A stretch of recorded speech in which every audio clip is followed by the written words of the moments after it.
What's up YouTube?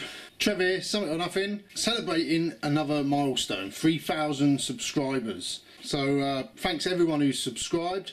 Thank you all for tagging along through thick and thin. Lots of thick, not as much thin. Anyway, I asked you all to ask me some questions. Thought we'd do another Q&A video, and I've got heaps of questions to get through tonight.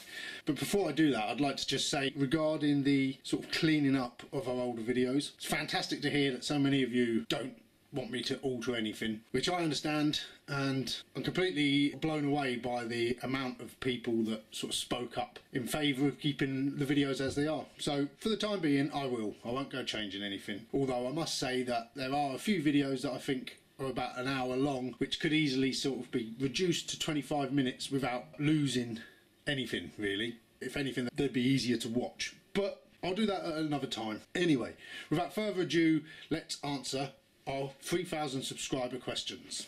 Ken Henley asks, what's in your first aid kit, and if separate, your repair and maintenance kit? Well, my first aid kit, I was carrying this big box around that Nathan put absolutely everything in, and it was quite heavy. Every time you opened it, it was struggle to get everything back in. So I did in the end just bought a tiny little first aid kit. Touch wood, I've never used it, but I can't actually remember what's in it, Ken, so sorry about that.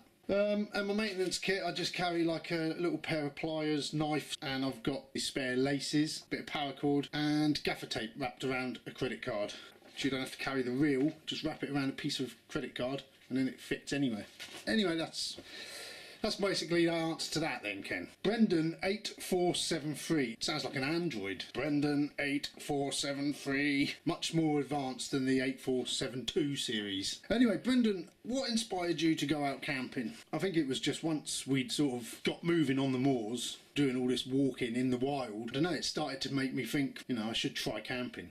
And I absolutely hated camping before, and plus I was watching at the time a lot of other YouTubers, and a lot of them were going out camping. I was thinking that does look pretty awesome, you know. So that's how I got into camping, just through the hiking really. Jods Harrison asks, on your epic hikes of the Southwest Coast Path, what has been the highest moments and the lows of the low that you have experienced so far? I don't know, it's funny, they start to blend into one. I think the lowest parts for me was walking in around Hale, having to cross the dual carriageway. It's like in and around estuaries, I don't find that appealing. It's a lot of sort of dirty old brown sand, and I prefer to be up on the cliffs. I wouldn't know what my exact highest is yet either. I've had some really great moments along the whole thing. I think one of my favourite stretches was between Port Isaac and Rock. I mean, it was a lovely day anyway, but there were some stunning beaches and that along there. So yeah, that's one of my preferred days. I wouldn't say it's the highest point though. There's been some great moments along it. Anyway, sorry about that.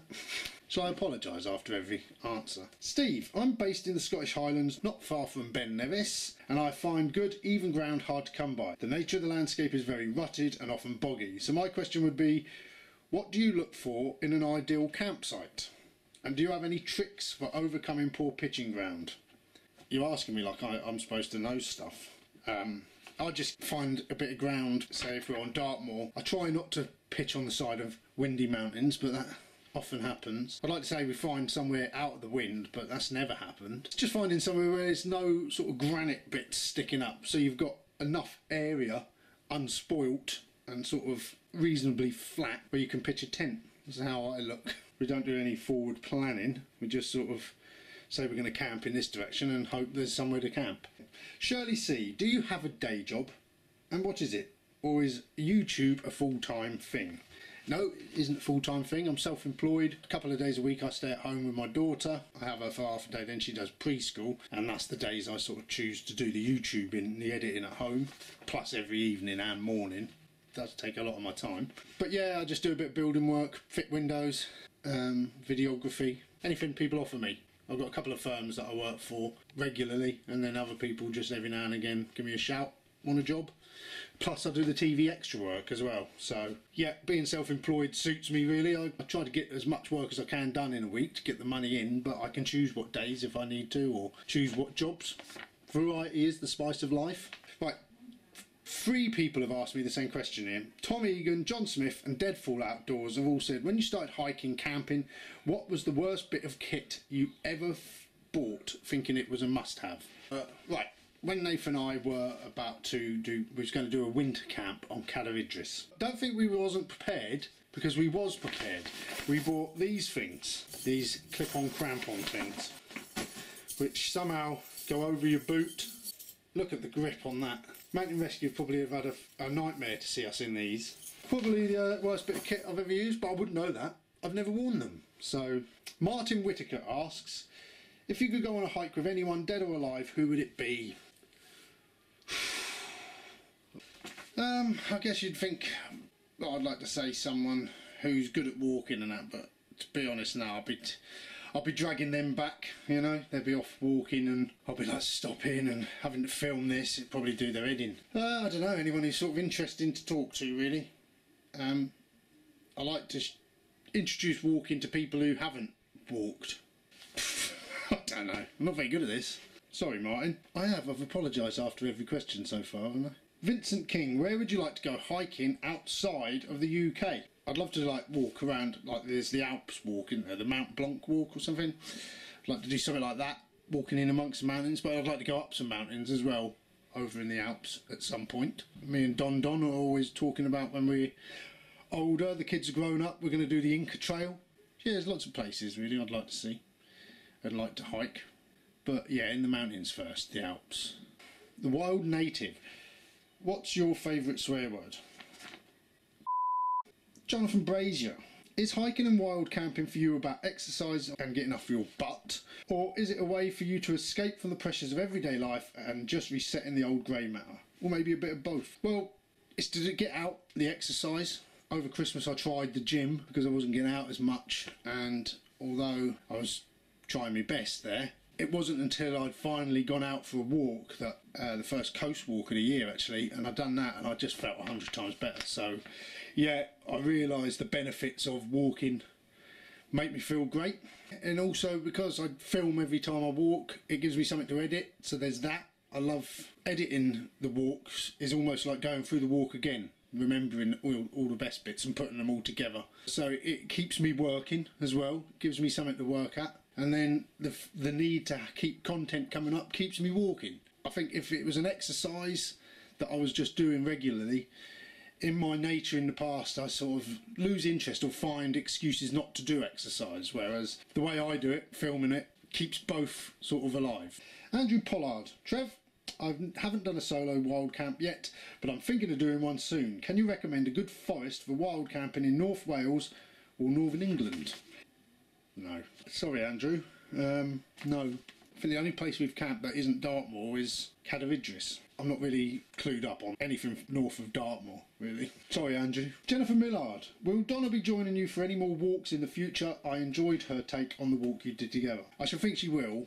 We've got our anniversary coming up, so we're hoping to get away for that, do some more coast walking. But yeah, she's always game for it. She'd actually wants to go out hiking and camping with one of her friends, so that might happen on this channel as well. Give them a camera, send them out.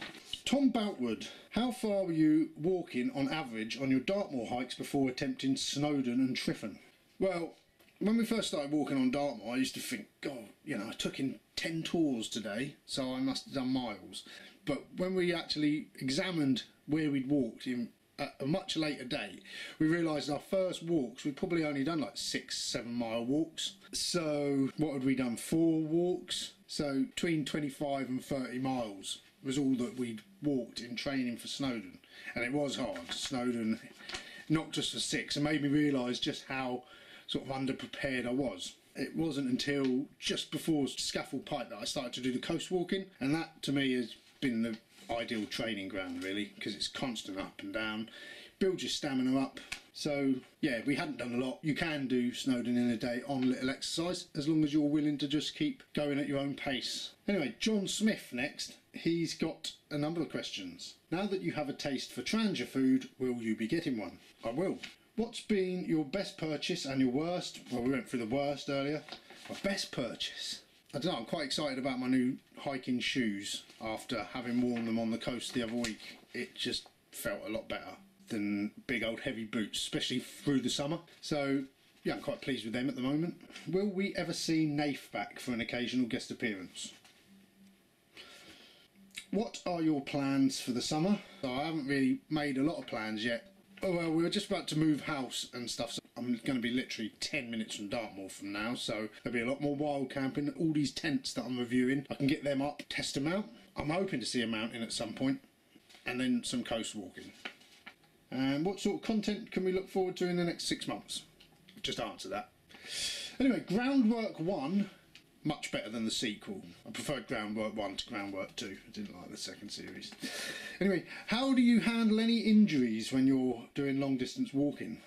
I haven't had any injuries yet. I do feel my knees going a bit, so I don't know what I'd do. So we'll see on the day. Alan Metalman, I have a few YouTube buddies who organise group hikes. Do you see this as something as you would do in the future? Possibly, Alan. It's something I talked about with Nath in the past, but I don't think Nath was ever too keen on it. Now I'm on my own, maybe, possibly. So possibly at some point. Joe Willett asks, what's your favourite meal? Spaghetti bolognese or roast pork with garlic. And who would you support if you like football? Sorry, I don't watch any football. I've not. It's not that I don't like it, I just never followed it as a kid and I've never got into it since, you know. So Paul Jones, how do you film those shots where you're walking on your own and walking away from the camera and the camera zooms and moves on you? It's easy as long as you've got half decent software. I use Sony Vegas and it's got a crop. It's a wide image and I just crop and I can zoom and pan. Easy. Stephen Richardson's Micro Adventure. When you started Summit or Nothing, you had a goal of climbing the highest mountains in Scotland, Wales and England. Obviously you've achieved that goal, well done. So what, if anything, is your long-term goal now?